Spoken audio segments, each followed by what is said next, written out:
Hello friends, दोस्तों आज Asfand Yar Wali case पढ़ेंगे। ये बहुत ही अहम केस है। लॉ गेट के हवाले से इसमें बहुत सारे सवाल आते हैं क्योंकि इसको बहुत सारे लोगों ने चैलेंज किया हुआ था। आइए इसको पढ़ते हैं। पढ़ने से पहले मैं आपसे ये भी गुजारिश करूंगा कि आप मेरे इस चैनल को सब्सक्राइब करिए, दोस्तों के साथ शेयर करिए। अब हम पहुंच गए हैं अपनी फाइल पे। देखें, इसमें बहुत सारे ऐसे सवालात हैं जिसको आपको बार बार रिपीट करना होगा, अपने दोस्तों के साथ शेयर करना होगा, उसके साथ डिस्कस करना होगा। जब आप डिस्कस करेंगे तो तभी आपको ये याद होंगे, अदरवाइज ये थोड़े से मुश्किल सवालात हैं और इसमें बहुत सारे सवाल हैं। तो इसको स्पेशली मेंशन किया गया है कि ये बहुत ही इंपॉर्टेंट है उसके सिलेबस में। सबसे पहले तो देखिए, ये जो केस था, ये इसमें बहुत सारे लोगों ने इसको चैलेंज किया हुआ था, लेकिन इसका नाम असमत यारवली केस के नाम से जाना जाता है। ठीक है, तो असमत यारवली केस में सबसे पहले तो इसका रेफरेंस क्या है। तो the case of Asmat Ali Khan versus Federation of Pakistan is reported as, ये है PLD 2001 AC 607। ये 607 है। वैसे अगर परवेज मुशर्रफ तो 99 में आ गया था, लेकिन ये आपके जहन में होने चाहिए कि 2001 में ये केस हुआ था। Petitioner in the case was असमत यारवली। देखिए बहुत सारे थे, लेकिन असमत यारवली के साथ इसको जोड़ा जाता है क्योंकि वो आम शख्सियत थी। The case challenge the constitutionally नेब ऑर्डिनेंस। ये 99 में जो नेब ऑर्डिनेंस था, उसको आप जाकर देखें कि एक डिक्टेटर के पास कितने बड़े पावर्स होते हैं। लोग कहते हैं ना, बड़ी हमारे पास खुशहाली थी। तो वो अगर आप पावर पढ़ लेंगे तो आपको पता चल जाएगा कितनी खुशहाल थे। पावर से ही समझ में आता है ना कि जिसके पास इतनी पावर हो और अमेरिका की भी सपोर्ट हो, पैसा भी बहुत हो, तो जाहिर सी बात है मुल्क में पैसा तो आ ही जाता है ना जब जंगें लग रही होती है। और उसके बाद आपके पास सवाल है, नेब stands for national accountability bureau. नेब ऑर्डिनेंस व्हाट प्रोमलगेटेड। ये कब प्रोमलगेटेड का मतलब होता है कब नाफिजुल अमल हुआ। ये 99 में हुआ। The petition was filed under article, ये कौन सा है, 184(7)(3) है। ये 1973 का कॉन्स्टिट्यूशन है, उसके अंडर इसको फाइल किया गया था। अब इसको आप 90 जो 184 है उसको एक्सटेंड किया गया है कि ये क्या है। Article relates to 184 relate to Supreme Court original jurisdiction in public importance cases. अगर पब्लिक इंपॉर्टेंस का कोई केस है तो वो आप सुप्रीम कोर्ट में लेके जा सकते हो। ये पब्लिक इंपॉर्टेंस का केस है, इसमें ह्यूमन राइट्स वायलेशंस की बात हो रही है। The case mainly involve protections of the fundamental rights. Human rights की वायलेशंस की बात हो रही है। ये मेनली उन्होंने जो केस किया था उसमें कहा कि इसमें ह्यूमन राइट्स की बहुत सारी वायलेशन है। The supreme Court emphasised to the doctrine of the separation of power. Supreme Court ने कहा कि इनकी पावर सेपरेट कर देते हैं। Supreme Court review the power of the NAB chairman. ये कहा गया था उनके बहुत सारे लोगों ने जिन्होंने चैलेंज किया था कि नेब के चेयरमैन के पास बहुत ज्यादा पावर है, तो उसको रिव्यू किया गया था।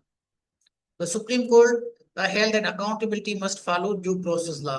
हालांकि due process law as such उसमें नहीं था, लेकिन सुप्रीम कोर्ट ने उसमें अपनी जो है वो एक एडवाइजरी कही कि भाई इसमें ड्यू प्रोसेस लॉ को फॉलो किया जाए। लेकिन बहुत सारी पार्टियां बनी उसी अपना ये जो नेब है उसके थ्रू। बहुत सारे लोग अरेस्ट हुए, ब्लैकमेल किया गया, आप तारीख पढ़ लें। लेकिन ये क्रिटिकल थिंकर के सवाल है, ये आप अकेडमिकली डिस्कस नहीं कर सकते। The court declared that was violating fundamental rights are wide to the extent of the inconsistency। उसने कहा कि भाई ये जो हमारा मेन आइन है उसमें कोई ऐसी बात नहीं है, उसके रिपग्नेंट नहीं है और बिल्कुल सही है। The court emphasized the principle of the natural justice। उसने emphasize किया कि natural justice होना चाहिए। The NAB law deals mainly with the corruption and accountability। corruption और accountability है साहब। The Supreme Court held that accountability process must be fair and transparent। Supreme Court ने कह दिया। The court partially upheld the NAB law with the modification। कुछ modification करके, modification का मतलब है थोड़ी सी तब्दीली करके परवेज मुशर्रफ को कहा कि जाओ एहतसाब करो। तो the court directed that the certain provisions of the NAB ordinance must be amended। कुछ उनने अमेंडमेंट की उसमें। ने कहा कि इसमें आप अमेंडमेंट कर दें, बाकी चलाएं इसको। The court emphasise the independence of the judiciary. उसने जाहिर सी बात है कोर्ट तो कहेगी कि इसकी इंडिपेंडेंस ऑफ जुडिशरी होनी चाहिए। The principle that no one should be जज in the own cases is called. अब इसमें एक टर्म आ रही है कि ये डिमो यूटेक्स इन द काजा सुआ। ये एक किस चीज को बताता है, किस चीज को एक्सप्लेन करता है कि कोई अपने केस का अपना जज नहीं बन सकता, तो वो आपको बता रहा है। ये इस तरह के टर्म्स आ सकते हैं। The right to fair trial is part of the fundamental rights. और उसके बाद आपके पास एक, the court observe that accountability must not be used for the political victimisation. लेकिन इसकी पॉलिटिकल विक्टिमाइजेशन नैब में बहुत सारी हुई है, अभी तक हो रही है लेकिन बहुत हुई है। The judgement strengthen the concept of the judicial review. हाँ, जुडिशियल रिव्यू इसका बिल्कुल हुआ। Judicial review means a review of the law by court, ठीक है ना। तो कोर्ट उसका रिव्यू करती है, अगर किसी पार्लियामेंट ने बनाया वो अगर रिपग्नेंट टू फंडामेंटल राइट्स है तो उसको स्ट्राइक डाउन कर सकती है।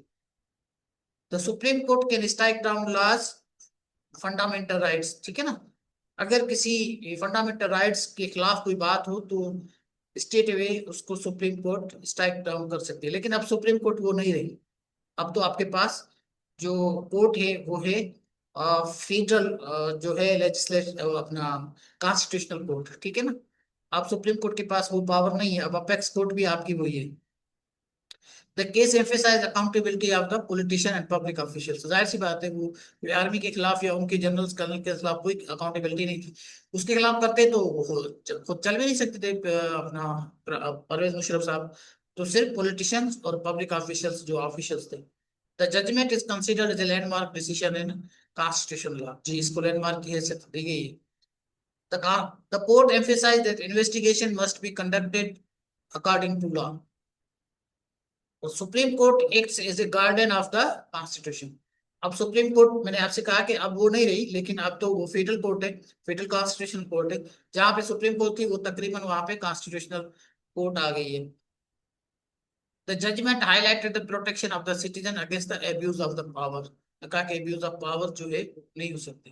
The Asfand Yar Wali case is mainly cited in the relation to the accountability and constitutional safeguard. उन्होंने कहा कि कॉन्स्टिट्यूशनल की आपने धज्जियां उड़ा दी, तो उसमें ह्यूमन राइट्स की वायलेशन हुई है, तो उन्होंने उसकी बात की थी, अकाउंटेबिलिटी किस चीज की। तो बहरहाल उसने इस तरह का वो केस दाखिल किया था, ठीक है। तो ये सारा डिस्कस हो गया, इसके बड़े अहम क्वेश्चन है, ये आपको याद होने चाहिए। जब आप याद करेंगे, दोस्तों के साथ शेयर करेंगे, तो आपको ये याद हो जाएंगे। एक बार लास्ट में सिर्फ चलते चलते आपको पता चलो कि वेबसाइट पे इसके नोट्स मौजूद है, आप वहां से जाकर जो है वो डाउनलोड कर सकते हैं, ठीक है।